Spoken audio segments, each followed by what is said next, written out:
자, 오늘 하는 거는, 자, 자료 해석에서 제일 많이 나오는 형태, 대표 문제를 한 7가지 유형으로 쭉 분류를 해갈 거야. 자, 그 중에 이제 첫 번째. 자, 우리가 이제 비율 비교하는 건데, 이거는 뭐냐, 비율에 관련된 거야. 그럼 우리가 비율을 하면 결국 저번에 배웠던 퍼센트 하는 거잖아. 자, 그럼 복습을 하면, 자, 우리가 퍼센트를 구하시오 하면 몇 가지 방법이 있었지? 4가지 정도 있었잖아. 기억나는 거 뭐 있노?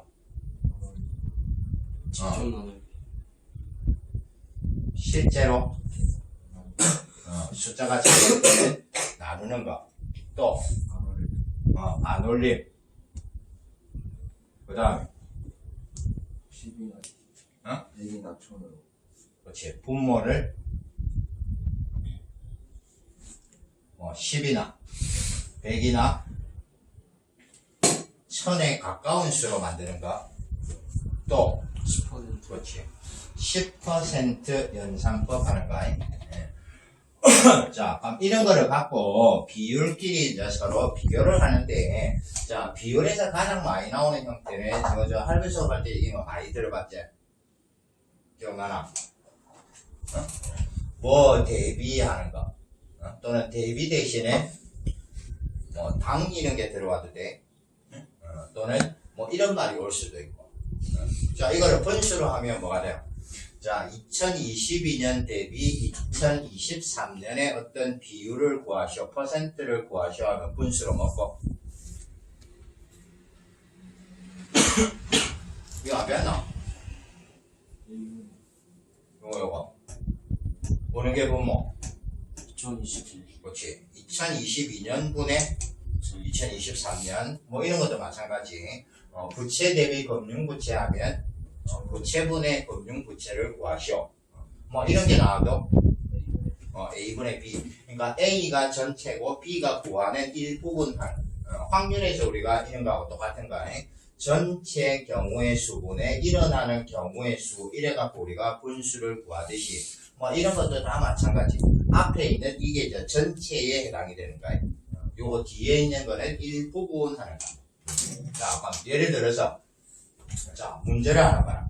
그 책이 앞에 얻어봐. 자, 173쪽.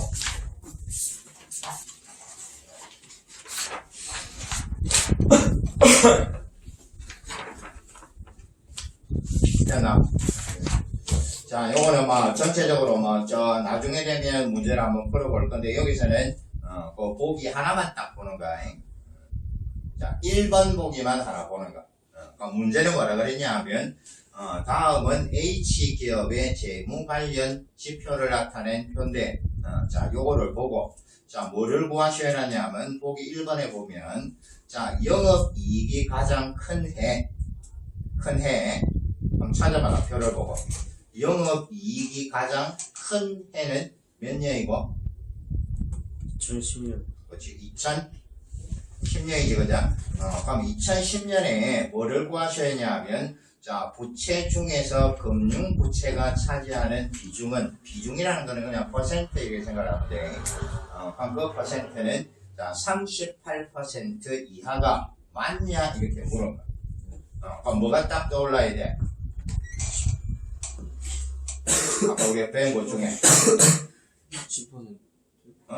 아니. 분수로 하면.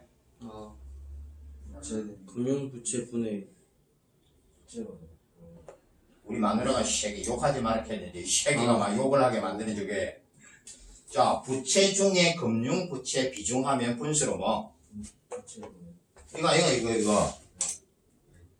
그죠? 그럼 분수로 하면 앞에 게 항상 분모다.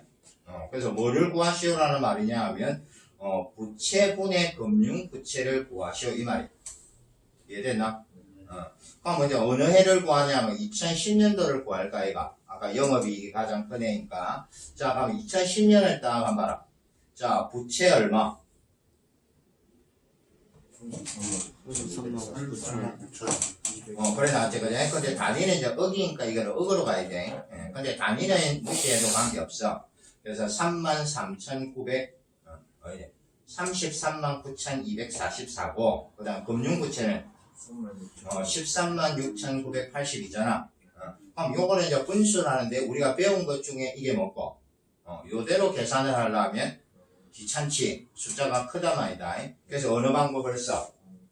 바로 반올림을 하는 거야. 그럼 반올림은 항상 쌤이 뭐라 그러냐? 감이라 그랬어.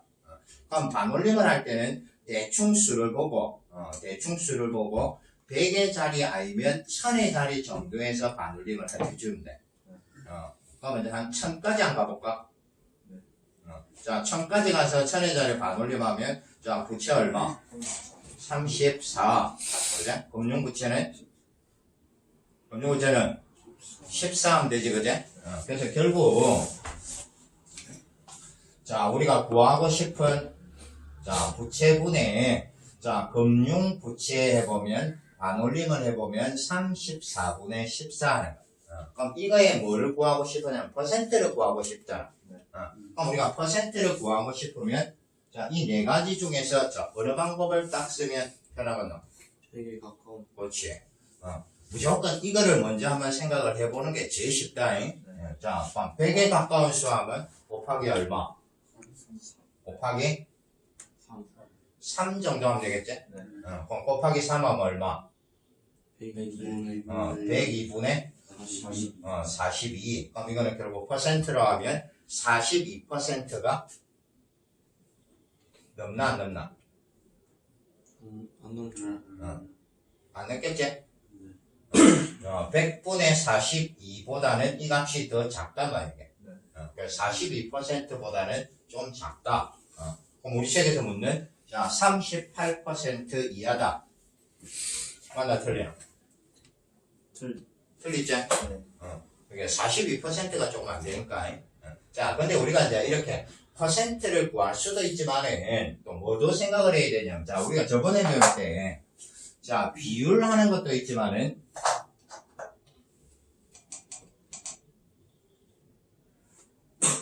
자, 분수 대소하는 것도 배웠지? 기억나나? 응? 자, 분수 대소 했을 때도 이 방법이 몇 가지 있더라, 이가. 첫 번째. 응? 그리고 두 번째고. 제일 쉬운 거. 집착. 숫자가 되게 작다. 그럼 어느 분수가 더 커나 하면 뭐 하면 되나? 그렇지, 통분. 숫자가 작을 때는 통분이라는 방법이 제일 쉬워. 자, 그 다음에. 동미 이야기한 거 뭐고? 그렇지, 분모와 분자가 증가한 수끼리 비교하는 거 있었지? 그 다음에 생각나는 거 있나? 분수가 여러 개 나왔을 때 우리가 배수 비교하시오 하면 쓰는 거. 그렇지, 기준 배수. 그래?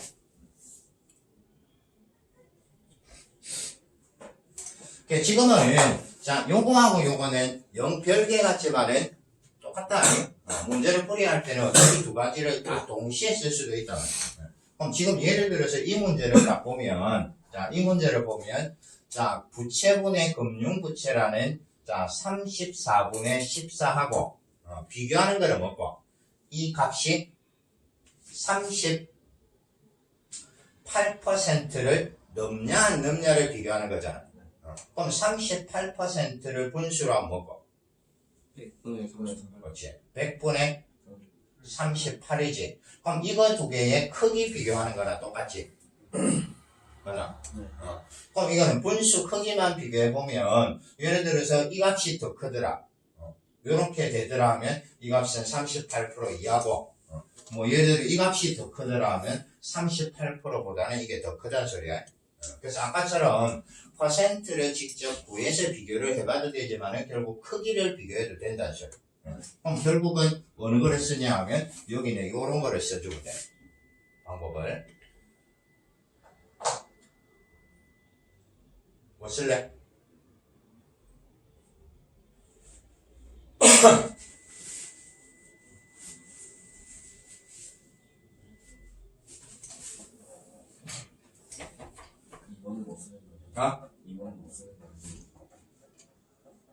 못 쓰는 건 아니지만 2번은 숫자가 좀 크지? 응? 뭐, 요로 커진 거 하면 숫자가 좀 커. 뭐 이런 거 정도면 통분해도 괜찮다. 그지? 어차피 이 분모는 계산할 필요 없으니까. 자, 분자해보면, 자, 14에다가 뭘 곱하나? 빼곱할까, 아이가? 그럼 여기는 1400. 현재. 어제도 저게 눈을 시시 깜짝아. 오늘도 깜나. 자, 그럼 이쪽 분자를 먹고, 이거하고 이걸 곱할까, 아이가? 네. 그럼 먼저 한번 해볼까? 자, 34 곱하기 38 하면 우리 했던 거 t자이가. 네. 앞에. 9 9, 30 48, 32. 자, 요래하면 얼마? 24 24. 요래하면 10 12 얼마고? 36이지. 그럼 여기 36 하면 얼마고? 1200 92. 그럼 여기가 1292 하면 결국 1400이 더 크니까 이쪽이 더 큽니다. 그 한마디로 38%를 넘어갑니다. 이 소리지. 네. 되겠지?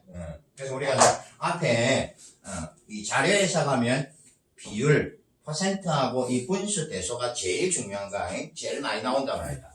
근데 이거는 별개가 아니고 이 두 개를 같이 쓰는 경우도 많이 있다는 소리야.